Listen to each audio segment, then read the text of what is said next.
Hello दोस्तों, स्वागत है आज के एक और नई वीडियो में। इस बार आप सभी को पता होगा कि देश के अंदर सीकर और सीकर में सीकर का रिजल्ट हमेशा टॉप पे रहा है। इस बार नीट का रिजल्ट ऑल इंडिया टॉप पे रहा है। उसी के बाद अगर बात करें अपन सीकर के जेईई मेंस के रिजल्ट की, जेईई मेंस का जो रिजल्ट रहा है वो अगर रेशियो के अंदर देखें तो सीकर का ओवरऑल हमेशा से ही टॉप पे रहा है। और अभी चलने वाला है एडमिशन सीजन। एडमिशन के सीजन पे आप सभी के एक ही डाउट्स आ रहे हैं कि भैया सीकर के अंदर जेईई मेंस के और जेईई एडवांस के नए बैच कब से स्टार्ट होने वाले।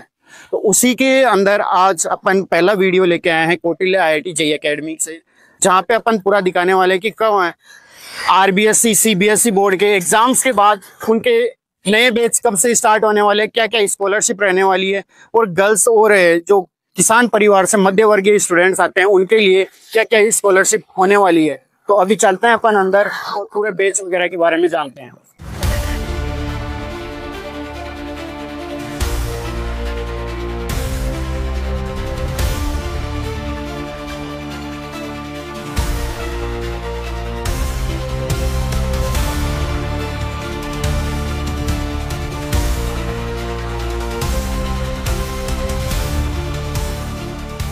अभी हम अंदर आ चुके हैं। अभी हमारे साथ कौटिल्य IIT जेईई एकेडमी के एकेडमिक हेड खिलाड़िया सर हैं। नमस्ते सर। नमस्कार, स्वागत है सर आपका हमारे चैनल पे। सर, अभी जो बच्चे जेईई के लिए स्पेशली आना चाहते हैं सीकर में, और सीकर में आने के बाद स्पेशली कौटिल्य के अंदर एडमिशन लेना चाहते हैं, तो सर वो बच्चे जानना चाहते हैं कि यहाँ पे नए एडमिशन्स के लिए नए बैच कब से स्टार्ट होने वाले हैं, क्या क्या स्कॉलरशिप्स हैं और किस तरीके से बैचेस चलेंगे। देखो राकेश, बैच जो है वो अमूमन हम मार्च में स्टार्ट करेंगे, एंडिंग में। सीबीएसई का पहला एग्जाम स्टार्ट एंड हो जाएगा मार्च में, तो 24 तारीख को न्यू बैचेस स्टार्ट कर रहे हैं हम। 24 मार्च को पहला बैच स्टार्ट है। उसके बाद हर मंडे को नया बैच स्टार्ट होगा जेईई मेन का, जेईई एडवांस दोनों का। 11th से 12th मूविंग स्टूडेंट है, उनका बैच है वो पहले से चल रहा है। अभी लेटेस्ट जो बैच होगा वो 10 अप्रैल को स्टार्ट होगा। मतलब जो सीबीएसई की एग्जाम देके आएंगे उनके लिए 10 मार्च से स्टार्ट होगा। 11th से 12th में जो बच्चा है उसके लिए 10 मार्च से। ओके, तो सर जो 12th का बच्चा है और जो 10th का बच्चा है सीबीएसई का, उनके लिए कब से स्टार्ट होंगे? 24 मार्च को स्टार्ट। 24 मार्च। बट सर जो RBSE या स्टेट बोर्ड के एग्जाम है वो तो उस टाइम चलते रहेंगे। वो हर मंडे को बैच है, फिर उसके बाद में एवरी मंडे को जो है वो बैचेस स्टार्ट हो रहे हैं। तो सर उनके जो बैचेस स्टार्ट हो जाएंगे और वो उस बैच में जो एडमिशन लेंगे तो वो अपना जो सिलेबस हो जाएगा वो कवर कैसे करेंगे? देखो, जिस बच्चे का मार्च में सिलेबस मार्च में एडमिशन हो चुका है, यस सर, वो बच्चा जनवरी एंड तक, यस सर, 11th क्लास का सिलेबस कंप्लीट कर चुका होगा। Yes sir. उसके बाद में अगस्त और सितंबर 2 महीने हम 11th और 12th दोनों को वापस रिवाइज करवा के देते हैं, फिर बोर्ड की क्लासेस भी देते हैं, और जनवरी का पहला अटेम्प्ट देते हैं, अप्रैल का सेकंड अटेम्प्ट देते हैं। उसके बाद एक बार वापस एडवांस के लिए स्पेशल असाइनमेंट, PYQ, कुछ क्वेश्चंस हमने हमारी तरफ से बनाए हुए हैं, उनके थ्रू रिवाइज वापस करवाते हैं एडवांस के लिए। तो सर लगभग कितनी बार रिवीजन हो जाता है स्टूडेंट्स का? रिवीजन एक बार, जैसे मान लीजिए एक बच्चा 11th क्लास में आता है, तो पहला रिवीजन उसका माइनर टेस्ट के थ्रू होता है। उसके बाद दूसरा रिवीजन हम सेमी मेजर टेस्ट लेते हैं, सेमी मेजर टेस्ट के थ्रू करवा देते हैं। फिर जैसे सिलेबस एंड होता है और 12th क्लास का बैच स्टार्ट होता है, तो 12th के टॉपिक के साथ साथ हम 11th क्लास के टॉपिक लेते हैं, तो तीसरी बार वहां रिवाइज हो जाते हैं। और चौथी बार जब बच्चा 11th और 12th दोनों का सिलेबस कंप्लीट कर चुका होता है, उसके बाद एक बार स्पेशल रिवीजन दिया जाता है उसको, उसके अंदर 4 बार, चौथी बार रिवाइज हो जाएगा बच्चे का सिलेबस। यानी कुल मिलाकर के मेंस और एडवांस दोनों का सिलेबस 4 बार रिवाइज कर चुके होंगे। तो सर ये तो बेस से रिलेटिव बातें हो गई अपनी, बट जो स्टूडेंट्स आते हैं उनके लिए कुछ स्कॉलरशिप वगैरह चलती है यहाँ पे, तो सर क्या क्या स्कॉलरशिप स्टूडेंट्स को मिलती है? देखो, स्कॉलरशिप में सबसे पहले तो हमें एक एग्जाम कंडक्ट करवाया, अभी हो चुका है एग्जाम, KSET के नाम से, कौटिल्य स्कॉलरशिप टेस्ट है, उसके थ्रू हम स्कॉलरशिप देते हैं।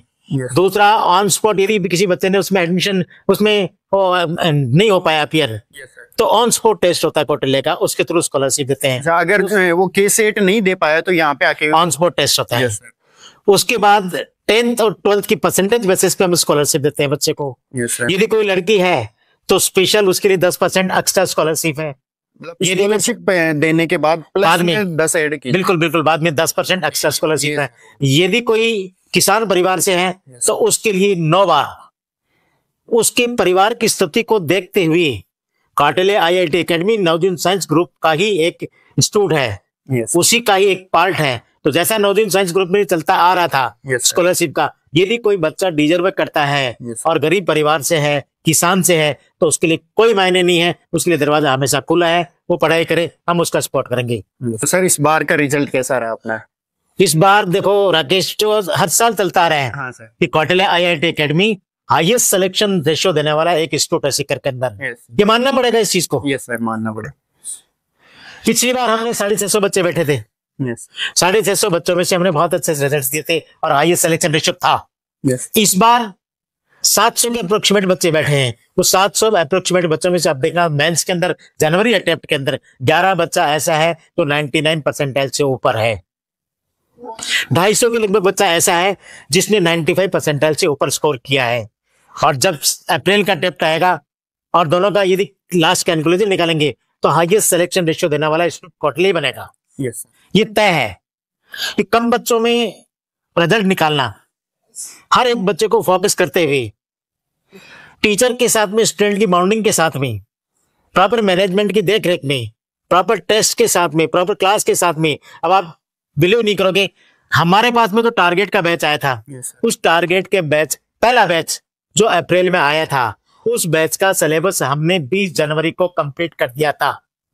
टारगेट के बैच का जो पिछली बार जो बैच गया है, सर। उसका पहला बैच जो अप्रैल में आया था, अप्रैल लास्ट तक मानो मई फर्स्ट वीक तक तो बैच आए थे 2 या 3, Yes. उन सब का सिलेबस हमने 20 दिसंबर को कंप्लीट कर दिया था। यानी उस बच्चे को यदि 20 जनवरी का एग्जाम दे रहा है, पहला अटेम्प्ट दे रहा है, 1 महीना ऐसा मिल गया जो रिवीजन कर सकता है। सीकर शहर का कोई कोचिंग इंस्टीट्यूट ऐसा नहीं है जिसने 20 दिसंबर को सिलेबस एंड किया था। सर ये तो मतलब सबसे लास्ट में एडमिशन लेके और सबसे पहले बैच कंप्लीट किया है। बिल्कुल बिल्कुल, विथ रेस्पॉन्स, विथ टेस्ट, और 1 महीना और मिला है। 1 महीना मिला उस बच्चे को। तो सर आप क्या बोलना चाहोगे जो भी स्टूडेंट्स आना चाहते हैं उनके लिए? सीकर आने वाले हर एक स्टूडेंट को मैं ये बात कहना चाहूंगा कि यदि आप IIT की प्रिपरेशन करते हैं यस सर। तो एक बार आप कौटिल्य पधारें, कौटिल्य में पढ़ने वाले बच्चों से मिलें, यहाँ के मैनेजमेंट से मिलें, और किसी भी प्रकार का आपको डाउट्स लगता है, संशय लगता है, उसका सॉल्यूशन हम करने के लिए तैयार हैं। एक बार कौटिल्य अवश्य आए, क्योंकि इस टाइम पर कौटिल्य IIT एकेडमी बेहतरीन काम कर रहा है IIT के क्षेत्र में। सर अभी तो नीट में ओपनिंग और हुई है नवजीवन साइंस में। बिल्कुल, नवजीवन साइंस ग्रुप ने जो नीट के अंदर ओपनिंग की है, जिस प्रकार से कौटिल्य IIT एकेडमी चल रहा था, Yes. उसी तर्ज पर हम नीट को चलाएंगे। बेस्ट एनवायरनमेंट के साथ में, बेस्ट फैकल्टी के साथ में, बेस्ट जो एक्सपीरियंस फैकल्टी के साथ में, जिन्होंने अच्छी रैंक दी है, उसके साथ में नीट को रन करवाएंगे। और आशा ही नहीं, पूरा विश्वास है कि नीट में भी हम बहुत अच्छी रैंक के साथ में आगे बढ़ेंगे। सो अगर आप भी आ रहे हैं कौटिल्य IIT एकेडमी में और ले रहे हैं एडमिशन, तो आपको वीडियो के डिस्क्रिप्शन में लिंक दिख रहा होगा, वहां पे जाइए और गूगल फॉर्म को फिल कीजिए ताकि आपको अर्ली बर्ड एडमिशन मिल सके और डिस्काउंट्स भी मिल सके। साथ ही साथ आपको वीडियो के ऊपर नंबर शो हो रहे होंगे, वहां से आप कॉन्टेक्ट कर सकते हैं और एडमिशन ले सकते हैं। धन्यवाद।